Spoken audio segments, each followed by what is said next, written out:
வணக்கம் தலைவா, அனைவருக்கும் இனிய வணக்கம். இன்றைக்கி நம்ம இந்த ஒரு வீடியோவில் எதை பற்றி பார்க்க போகிறோம் அப்படின்னு பார்த்தீங்கன்னா, பிஎம் கிசானுடைய 23வது தவணை தொகை எப்பொழுது உங்கள் அக்கௌண்ட்டுக்கு வர இருக்குது, இது குறித்து சில முக்கியமான தகவல்களை இந்த ஒரு வீடியோவில் நம்ம பார்க்கலாம். நீங்கள் நம்முடைய சேனலை முதல் முறையாக பார்க்குறீங்க அப்படின்னா மறக்காமல் ஒரு சப்ஸ்கிரைப் பெல்லில் கிளிக் பண்ணி வச்சுக்கோங்க. வாங்க வீடியோக்குள்ளே போகலாம். பிஎம் கிசானுடைய 23வது தவணை தொகை எப்பொழுது வரும்?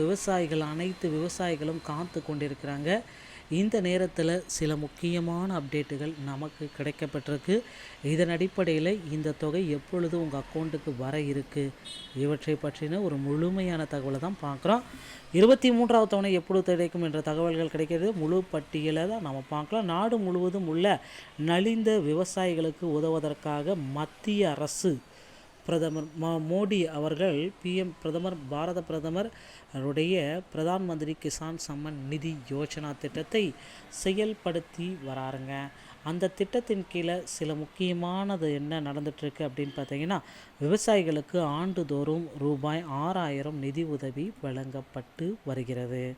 இந்த திட்டத்தின் கீழ் இதுவரை 22 தவணைகள் வெற்றிகரமாக வழங்கப்பட்டிருக்கிறது.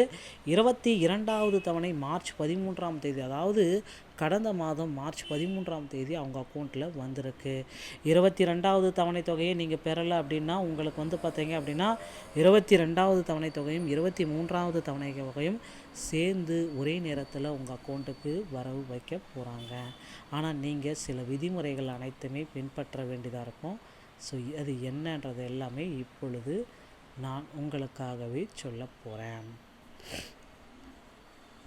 ஸோ இந்த 23வது தவணை தொகையில் உங்கள் அக்கௌண்ட்டுக்கு வரணும் அப்படின்னா விவசாயிகள் சொல்கிற ஒரு சில முக்கியமான தகவல்களை நீங்கள் பின்பற்றியே ஆக வேண்டிய கட்டாயத்தில் இருக்கீங்க. பிஎம் கிசான் சம்மன் நிதி யோஜனா திட்டத்தின் கீழ் அரசு விவசாயிகளுக்கு ஆண்டுக்கு 6000 ரூபாய் நிதியுதவியை 3 சம தவணைகளில் வழங்குகிறது. கடைசி தவணை மார்ச் 13 என்று வெளியிடப்பட்டது. 4 மாத சுழற்சியின் அடிப்படையில் 23வது தவணை தொகை, அதாவது வருகின்ற ஜூலை மாதம் முதல் வாரத்தில் வெளியாகும் என்ற எதிர்பார்ப்புகள் அதிகரித்து கொண்டு தான் இருக்கிறதுங்க. ஸோ இருப்பினும் மத்திய அரசு இதுவரை எந்த விதமான அதிகாரப்பூர்வமான அப்டேட்டையும் வழங்கப்படவில்லை அப்படின்றது குறிப்பாக தெரியுது. ஸோ பிஎம் கிசானுடைய 23வது தவணை இவங்களுக்கு கிடைக்காது அப்படின்னா யாருக்கெல்லாம் இதை கிடைக்க வாய்ப்பே இல்லை அப்படின்றத பற்றி தான். ஸோ இவர்கள் இந்த திட்டத்தின் கீழ் விதிகளின் பொருளாதார ரீதியாக நலிந்த மற்றும் சிறு குறு விவசாயிகளில் இருப்பவர்களுக்கு பின்வரும் பிரிவுகளில் வருபவர்கள் திட்டத்தின் அந்த பணல்களிலிருந்து விடுவிக்கப்படுகிறார்கள். அரசியல் அமைப்பு பதவி தற்பொழுது, அதாவது இதற்கு முன்பு அரசியல் அமைப்பு பதவிகளை வகித்தவர்களுக்கு கிடைக்காது. அரசு ஊழியர்கள் அல்லது மத்திய அரசு மாநில அரசு ஊழியர்கள், அலுவலகங்களில் பணிபுரியும் ஊழியர்கள், ஓய்வு பெற்ற ஊழியர்களுக்கும் கிடைக்காது. ஓய்வூதியர்கள் மாதம் 10,000 ரூபாய்க்கு மேல் பெறும் ஓய்வூதியர்களுக்கு கிடைக்காது. வருமான வரி செலுத்துவர்கள், முந்தைய ஆண்டு மதிப்பீட்டில் வருமான வரி செலுத்திய நபர்களுக்கும் இது கிடைக்காது. தொழில் வல்லுநர்கள், மருத்துவர்கள், வழக்கறிஞர்கள், பொறியாளர்கள், பட்டய கணக்காளர்கள் போன்ற விவசாயம் செய்யும் தொழில் வல்லுநர்களுக்கு இந்த பிஎம் கிசானுடைய தவணை தொகை கிடைப்பதில் சிறிது காலதாமதம் ஏற்படும்.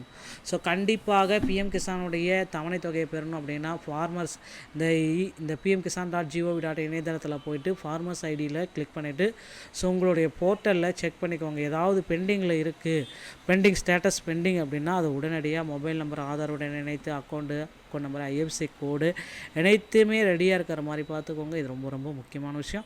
இது சரியாக இருந்தால் தான் டிபிடி முறையில் பண டிரான்சாக்ஷன் உங்கள் அக்கௌண்ட்டுக்கு வந்துவிடும். இந்த ஒரு வீடியோ பதிவு உங்களுக்கு பிடிச்சிருந்தால் நீங்கள் நம்முடைய சேனலோட இணைந்திருங்கள். மீண்டும் ஒரு நல்ல தகவலோடு நான் உங்களை சந்திக்கிறேன். நன்றி, வணக்கம், தேங்க்யூ.